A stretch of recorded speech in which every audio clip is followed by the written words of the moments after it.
you're going through it and you realize that this is not what this is not what you want. The person you're with is just showing narcissistic traits, and you feel like you feel scared, you feel like there's nowhere for you to run to, there's nowhere for you to go, there's nothing for you to do, and you just remain stuck and you're suffering inside. Hopefully, what I'm going to share today in this video is going to help and provide a bit of strength, and you might be able to connect with this message. And if you do, just make sure to pray as well, and hopefully this video is going to help you out in making certain decisions and in terms of going forward, moving forward with your life, and how to get out of certain situations. There's going to be a part in the Bible that I'm going to share, help whoever feels stuck in a relationship and you are going through abuse. And just remember that I'm not a relationship specialist, so always seek advice from a professional. I'm just gonna apply the Bible, the chapters that I've come across that I can relate it to what you might be going through. So hopefully this video helps you out, and just remember, if it does, remember to press the like button and remember to press subscribe if you haven't subscribed yet, and let's get it started.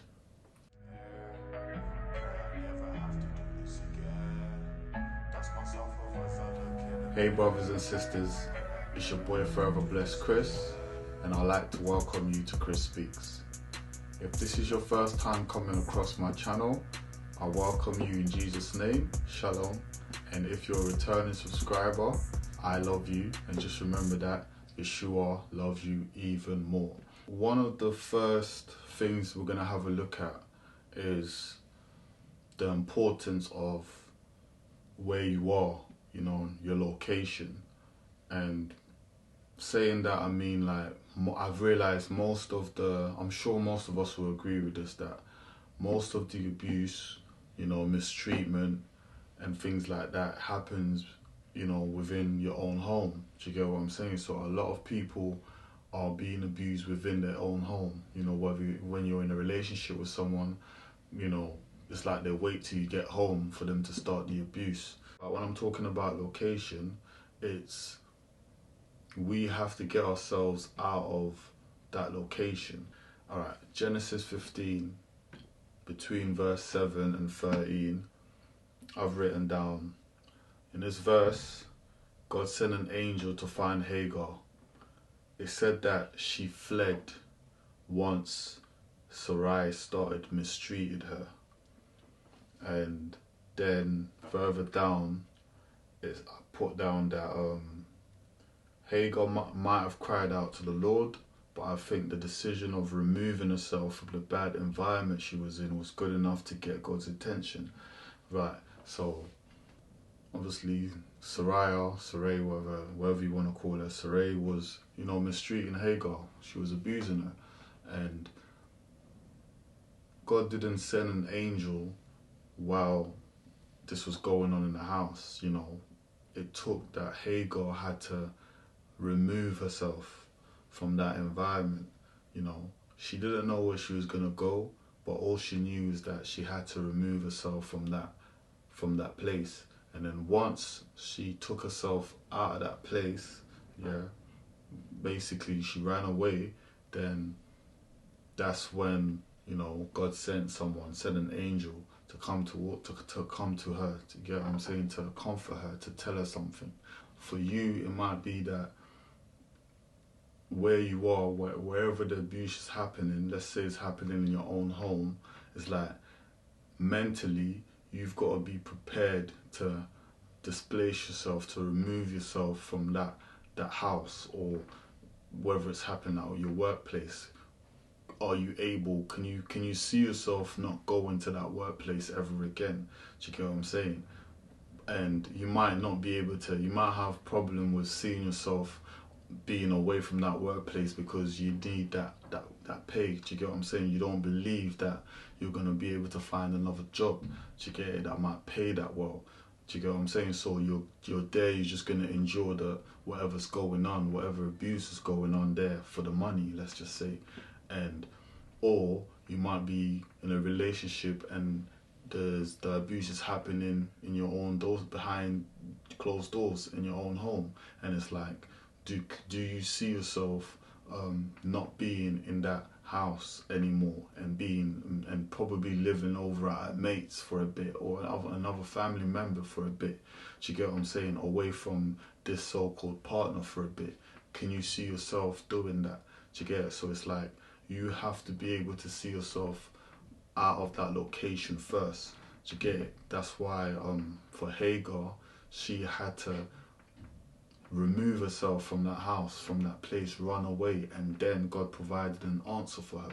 So if you're going through these things and you're thinking to yourself like, why is this still happening? Why do I still feel like this? Maybe it's time for you to try something different.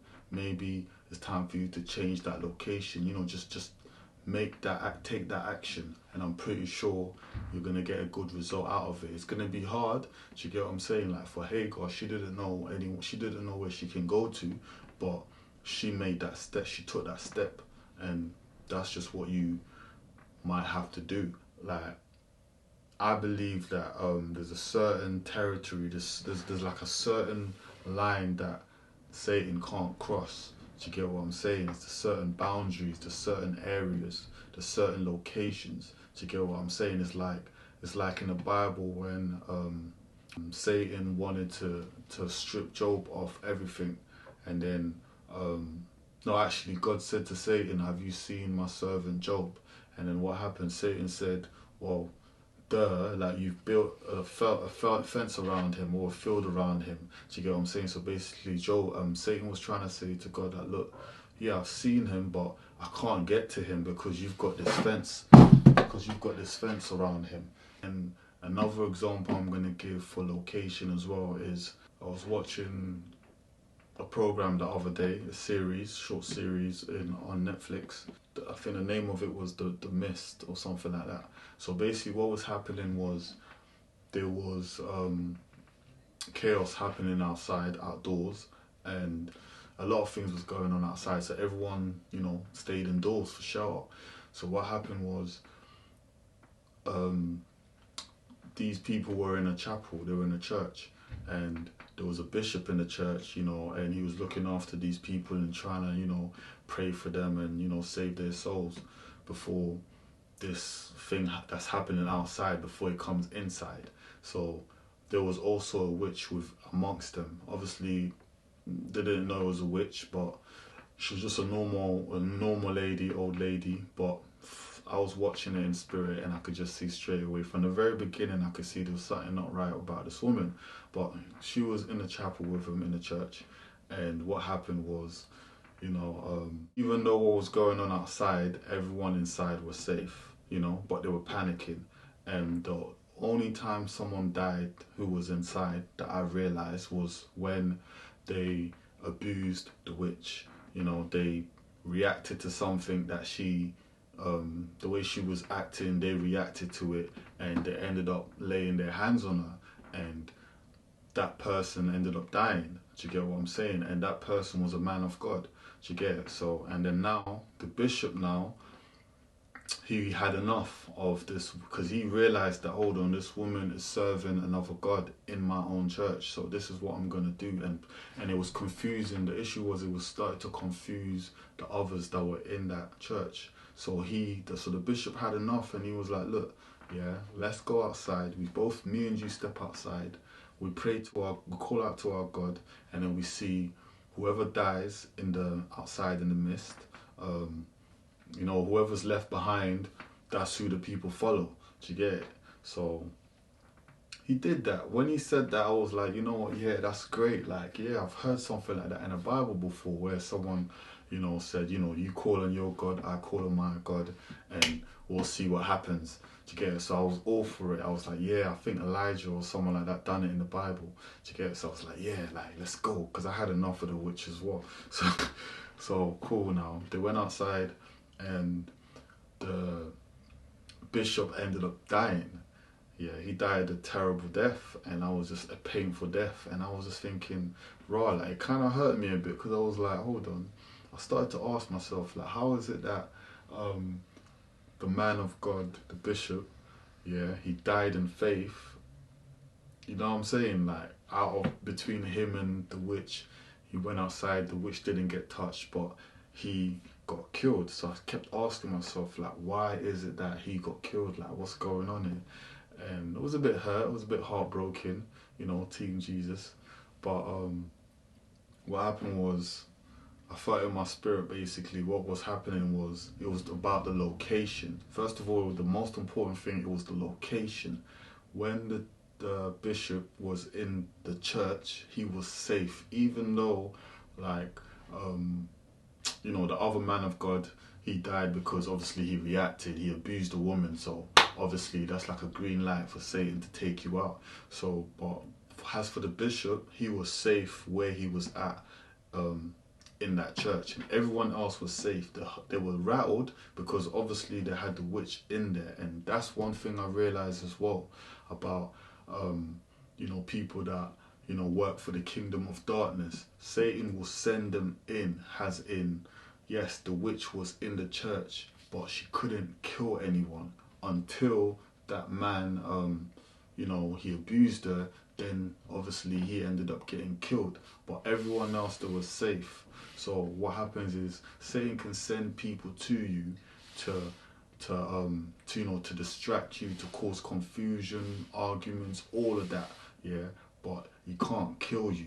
Do you get it? He can't do that. He has to get permission for that. So when the bishop then ended up, you know, taking matters into his own hands, yeah, he wanted to prove that, yeah, my God is real, but he wasn't led by God to do that. You know what I'm saying? Like, his safe place was actually supposed to be to stay in that church, because like he wasn't getting touched while he was there.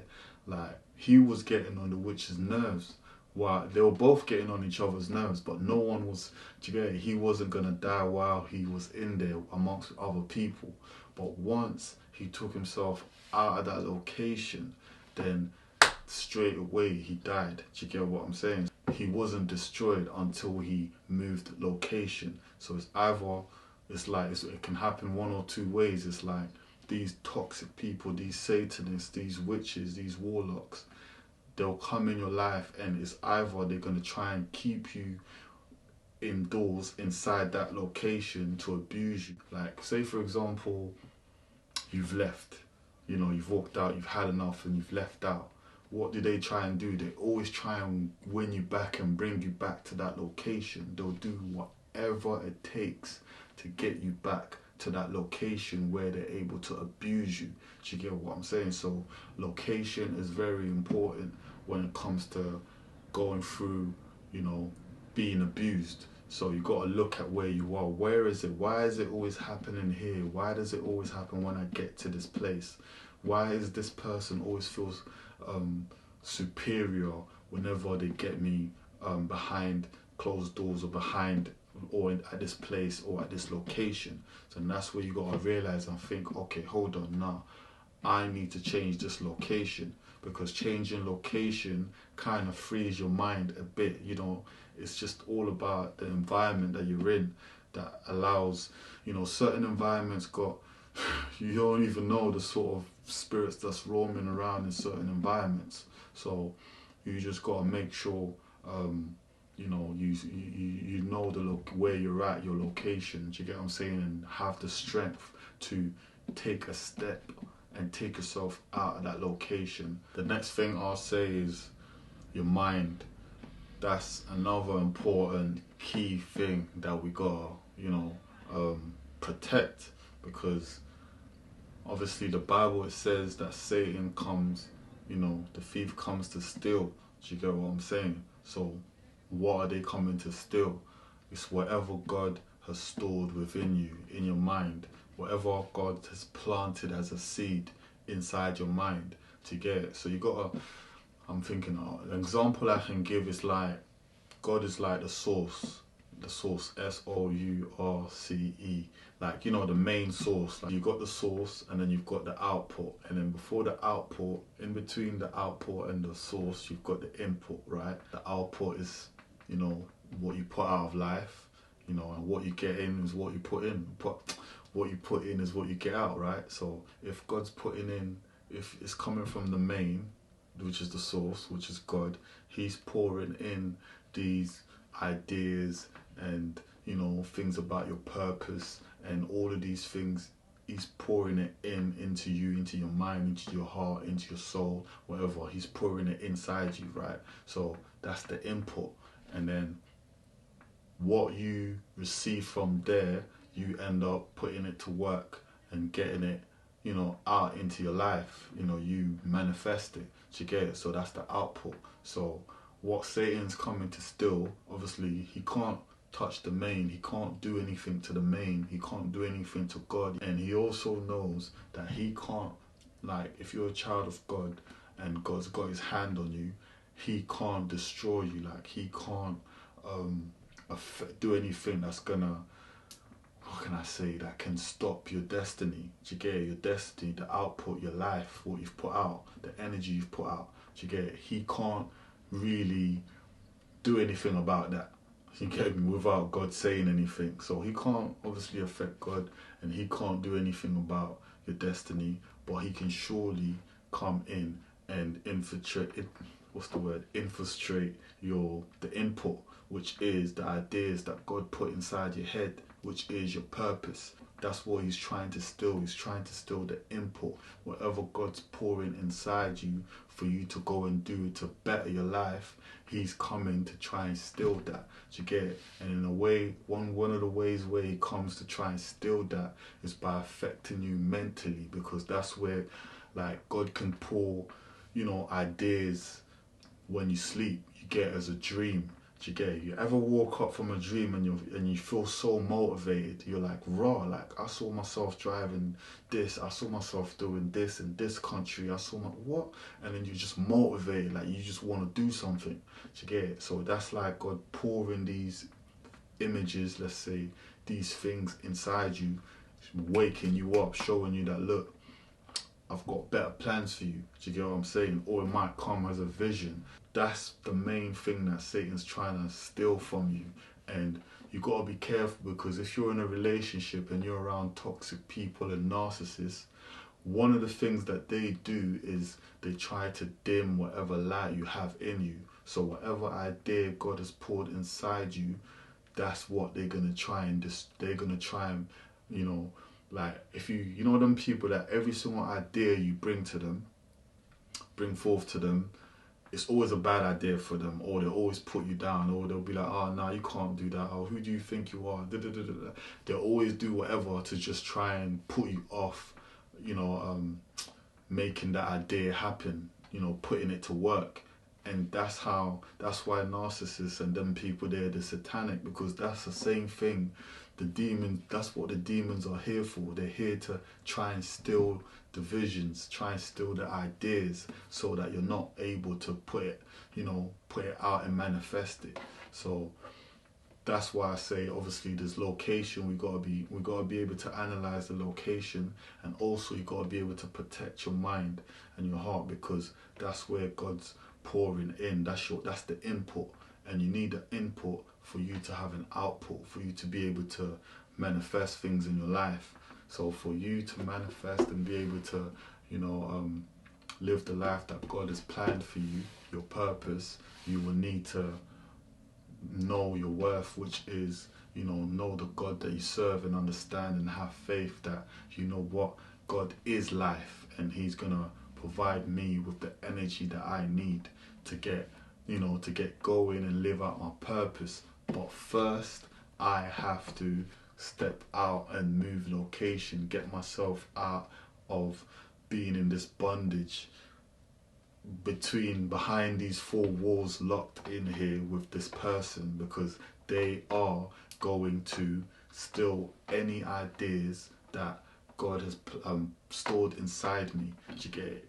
Anything that God has stored inside you for you to use to better your life, anytime, as long as you're around a narcissist and these people in this location, you're not going to be able to manifest anything that will help you prosper in life. So you need to get out of there and protect your mind.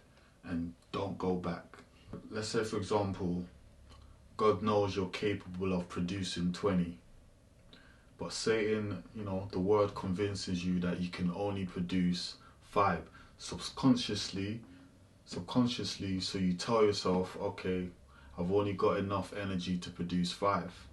That's all I got, that's all I'm worth. Now, Satan has got you stuck while you continue to be content and you're living in that low self-esteem. Even worse, you don't turn to God, which is the source, to ask questions and cry out. Satan has just snatched 15 off you without you knowing. So, same way, I've given an example, same way God might have promised you, showed you a vision, like I said earlier, you're living some type of lifestyle, you're doing well in life, you're doing very well in life, and you're at peace, right? Now, but you look around at the current situation that you're in, and you might have a dead-end job, you might be jobless, or you're facing abuse at home, right? Now, you convince yourself that that job is the best thing that you can, hang on to at the moment. You don't see yourself working anywhere else or doing any better, right? You've convinced yourself that because obviously the people around you, the environment, your situation, it's just made you feel worthless. Do you get it? So you're content. You're like, you know what, this is my life and this is what I'm doing and this is what I'm going to do. There's nothing else I can do about it, right? And you don't allow yourself to try and aim higher, something better. Or similarly, you might be in a relationship and you feel like, no, like I can't find any better, I'm worthless, it's my fault. That's another thing that these narcissists will do. They'll make you feel like everything is your fault. Do you get what I'm saying? So you feel like, yeah, you can't get any better, and then you start beating yourself up about it. And you just didn't realise now that God, like I said earlier, he's the input. The input was 20. He said that, it's my child, my daughter, my son, they're worth 20. That's their worth. That's what they can get out of life, 20. But then the devil's come and stolen 15, and you've only got 5. And you're living your everyday life with 5, just putting out 5, and you're like content with that. You're thinking, yeah, you know what, this is what I'm worth, this is it for me. Do you get it? When really and truly you're worth more than that. And the only way you're going to realise that is by, like I said, getting yourself out there and protecting your mind so you can realise your worth and start working towards being the person that God's created you to be. It hurts me even saying this, like, for people that are going through things, going through abuse, from their partners or family or at home and things like that, it's like, for that moment there, you might not, as long as you stay in there and you're just crying out, you might be crying out to God and things like that. And the sad part about it is that as long as you stay in there, most probably nothing's gonna happen. You're not gonna see any changes. The person that's abusing you is not gonna change, and your circumstances, there's a high chance that it's only gonna get worse. You know what I'm saying? And stepping outside, getting yourself away from that environment might seem like the scariest thing. In a weird way, it seems like it's more scary than what you're actually going through. Because like when I look back at the Bible, Hagar, she was a slave. Like, she had no money. She worked for where she stayed at. Do you get what I'm saying? Imagine that. Like, yeah, she literally worked where she stayed at, where she slept at. So her taking herself out of there and running away, that was a very big risk because she was a slave. Like, there's nowhere she can go. There's no one that can help her. But when she took that risk, that's where her circumstances ended up changing. So like for you and I, like for people that are going through things and you feel like stepping outside, stepping out of this zone here, what I'm used to, is too risky. Like, what if the person, follows me outside, runs me down, or what if they track me down? What if this, that? What if people don't believe me? What if the police don't believe me? What if this, that? Like, all of them things there are just tricks that's playing in your mind. You get what I'm saying? Like, if you have to believe that, you know what, I can really get out of this situation. Like, this situation here is not for me. Do you get what I'm saying? Because a lot of people have lost their lives because they've overstayed the abuse. So you don't know how far people like that will take it, will go. Do you get it? It's all about breaking you to the point where you're too scared to leave. Do you get it? So that's just what you gotta be careful with. You gotta just don't look at what's gonna happen when you get out. Just get out, and then you'll see. Hopefully, you know, the Almighty God will be with you, and He'll be able to point you towards that right direction. And Hagar didn't even know where she was going, and she got visited by, you know, someone that God sent. So you just gotta stay positive and, you know, stay strong and make that step, make that move. God knows you, and He sees you as, you know, He sees your worth, and He just wants you to know your worth as well, to recognize your own worth and recognize that the situation you're in, it's time for you to get out. Do you get what I'm saying?